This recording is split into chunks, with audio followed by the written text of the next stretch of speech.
Turma do Propósito. E aí, meu querido irmão? Espero que você esteja bem, esteja feliz, tenha tido uma excelente semana. Estamos aqui fechando a semana e, coincidentemente, também estamos fechando o livro de Números. Hoje estamos terminando o 4º livro da Bíblia. Que alegria, meu querido irmão. Quero dar os parabéns para você que não desistiu, está firme aí conosco neste grupo. É claro que a adesão, a permanência e a saída, tudo isso é livre. Mas parabéns para você que não desistiu. Você pode dizer assim, mas eu estou com alguns capítulos atrasados, pastor. Ou eu entrei depois e não consegui acompanhar o início. Não importa, meu querido irmão. Eu quero te dar os parabéns porque você não desistiu. Quanto ao que ficou para trás, quando você tiver um tempinho, você coloca em dia. Se você não tiver, vai acompanhando daqui para frente, porque você vai ter um aprendizado aí maravilhoso da palavra de Deus. Seja bem-vindo você que entrou hoje. Nós tivemos muitas pessoas entrando no nosso grupo hoje. Lembrando, irmãos, que daqui a pouquinho nós vamos ter a nossa live. Tá? Esse capítulo aqui vai ficar gravado lá na nossa playlist. E hoje à noite teremos uma live. Nessa live nós vamos falar sobre o livro de Números que estudamos. Você vai poder fazer perguntas, você vai poder interagir dizendo como esse grupo tem feito diferença aí na sua vida espiritual, na sua edificação. E a gente vai sortear também esse mimo aqui para você, que é uma Bíblia estilizada pelo nosso irmão Paulo Ubner, oferecimento da sua empresa Caricatum. Nós agradecemos desde já. E essa Bíblia é para aqueles que estão no nosso grupo. Eu coloquei aqui por fé, pessoal, que nós já passamos as 700 pessoas. Está faltando ainda cerca de 15 pessoas ou até menos, porque hoje nós tivemos aí muitas pessoas entrando, ingressando para o nosso grupo. E eu espero que você continue conosco. Vamos lembrar os passos para quem chegou agora. Os passos do nosso propósito são ler um capítulo da Bíblia por dia, orar todos os dias. Nós estamos orando também por você, todos os dias oramos. Quando não sou eu, é o pastor Luciano, que é nosso pastor aqui também da igreja. Nós estamos sempre colocando você e sua família diante do Senhor. Mas você também deve orar, você sabe melhor do que ninguém aquilo que precisa ser apresentado diante do Senhor. E também nosso desafio aí para todos é que nós procuremos mudar naquilo que mais nos prejudica. Você sabe melhor do que ninguém aquela área da sua vida que você precisa de mudança, porque tem ferido você, tem atrapalhado você, tem te sabotado, ou tem ferido aí as pessoas que você ama. Procure mudar, meu irmão, não é fácil, mas pode contar com o Senhor. Você pode contar com o Senhor aí nessa caminhada. Então vamos lá, sem demora, para o capítulo 36 de Números, que é um capítulo pequenininho e simples e que vai nos relembrar um episódio que aconteceu em Números 27. Se os irmãos quiserem conhecer melhor, é só ir aí na playlist, assistir lá Números capítulo 27, onde eu falei abertamente aí sobre essas mulheres que procuraram seus direitos e ali o Senhor atendeu ao pedido delas e ao invés de se calarem, elas foram dialogar sobre seus direitos e isso fez com que gerassem ali normas quanto à herança, normas essas que foram extremamente benéficas para o povo de Israel. Então aqui surge uma questão, no capítulo 36, os cabeças das tribos, eles chegaram ali para Moisés. Vamos lembrar que essas mulheres pertenciam aí aos filhos de Manassés. O pai delas, chamado, é um bom nome aí para você que ainda não teve filho, se quiser colocar, Zelofeade. Zelofeade, ele morreu, ele não estava entre aqueles que se rebelaram contra Moisés, ele morreu pelos seus próprios pecados, conforme as filhas descrevem. Tudo indica que ele estava no meio daquela geração que não creu, porque toda aquela geração morreu. Então esse foi o pecado dele, não crer para tomar posse ali da terra prometida. Apenas Josué e Caleb creram, os demais morreram no deserto. Esse foi o erro de Zelofeade. Mas as filhas, como ele não teve filho, as filhas procuraram Moisés e disseram: olha, o nosso pai não cometeu nada diferente dos outros. Os outros que terão seu nome perpetuado. Só porque ele não teve filhos, a parte dele da herança não será dada. E Moisés leva essa causa ao Senhor, o Senhor responde que era justo, portanto ele cria uma lei ali que aquele homem que não deixasse filho, a herança iria para a filha. Vamos lembrar que era uma comunidade patriarcal, portanto os homens, porque esses trabalhavam na terra, aravam a terra, tinham a força para fazer com que a terra se tornasse produtiva, eles que contavam. Mas aí o Senhor cria esse aditivo na lei, vamos dizer assim, para que as filhas fossem contempladas. Se não tivessem filhas, seria dado aí para o parente mais próximo. Tem uma linha lá de sucessão desses parentes, você pode acessar aí o nosso vídeo, que nós comentamos sobre isso também, lá em Números capítulo 27. Mas hoje o assunto é outro. Esses homens procuram a Moisés com a seguinte questão. Eles dizem assim para Moisés: olha, Moisés, essas mulheres, se elas se casarem com pessoas de outra tribo, a parte da terra que nos cabe vai ser anexada a outra tribo. Porque se você lembrar, outro tema que nós comentamos, é que dentro da lei de Israel havia um ano do jubileu. O que era o ano do jubileu? Era quando completava 50 anos, todas as terras voltavam para aquele que era o seu proprietário original. Você podia negociar a posse da terra, você podia negociar a colheita daquela terra, sempre até o ano do jubileu. Não podia exceder o ano do jubileu, porque no ano do jubileu, todas as nações voltavam para a sua possessão original, e isso era uma lei que o Senhor havia estabelecido para que ninguém tivesse aí uma desproporção, para que nenhuma tribo se tornasse mais poderosa do que a outra. Só que a preocupação desses homens é válida. Ele diz assim: olha, se elas casarem com pessoas de outra tribo, o que a lei diz é que o que elas têm agora pertence ao marido. Então, se elas casam com alguém de outra tribo, aquela outra tribo teria uma posse maior e teria propriedade onde o Senhor demarcou para a tribo aqui dos filhos de Manassés, que era aí da tribo o Manassés, filho de José, um dos filhos de José, que foram adotados aí por Jacó. Né? Não existe a tribo de José, mas existe a tribo de Manassés e Efraim, porque Jacó tomou para si Efraim e Manassés como sendo seus.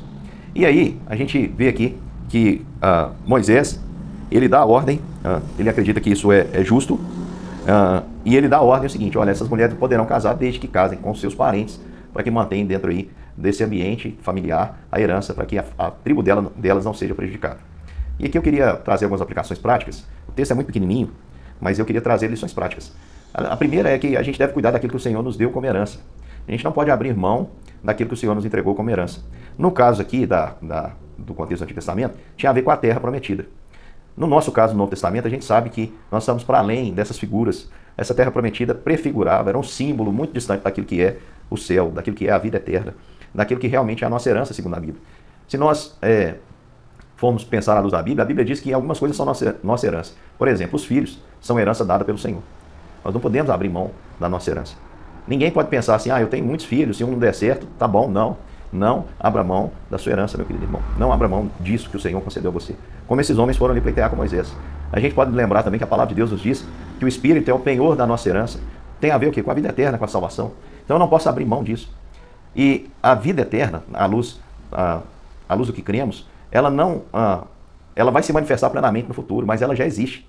Jesus diz: aquele que crê em mim tem a vida eterna. Então, meu querido irmão, se você é possuidor da vida eterna, se você tem como herança dada por Deus em Cristo Jesus, que nos adotou e nos fez aí herdeiros juntamente com Cristo, de todas as bênçãos que são de Cristo também são para nós, você não pode abrir mão dessa herança. Você tem que lutar por isso. Você tem que lutar como filho de Deus aqui. Você tem que ser cidadão do céu aqui. Você tem que defender as coisas lá do alto enquanto você está aqui na terra. Você não pode abrir mão da sua herança.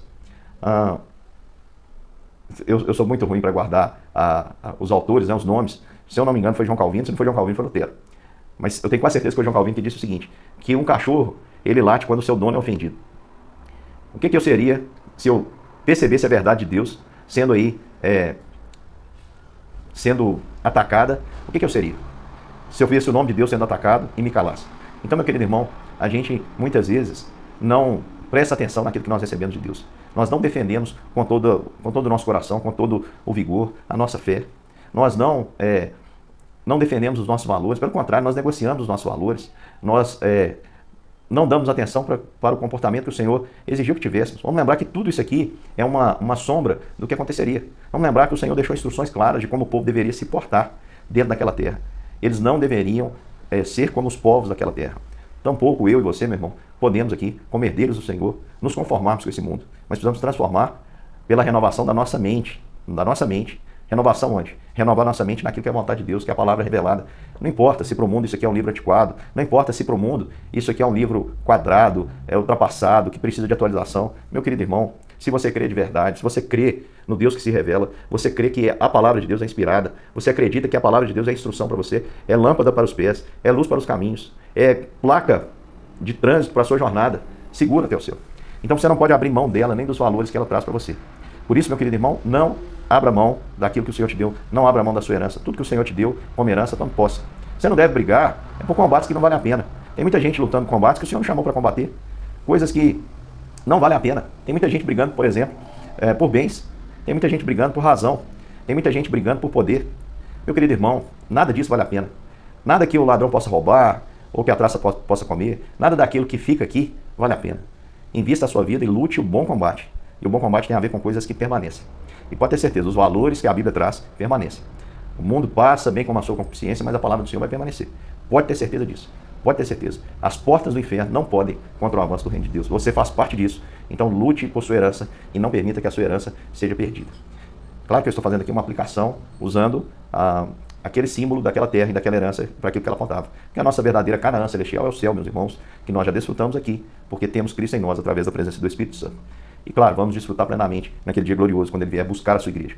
E por fim, eu quero aplicar dizendo que havia uma determinação clara para Deus de que o povo de Deus não poderia ter aí julgo desigual. Não poderia haver julgo desigual. E aqui, nesse caso, é claro que as filhas de Zelofeate ali, elas sabiam que não poderiam se casar com pessoas de outras nações. Mas nesse caso aqui, preste atenção, Moisés dá uma ordem específica que elas casassem com pessoas, com parentes da mesma tribo, no caso elas casaram com primos aí, paternos, para poder manter a herança onde deveria ficar.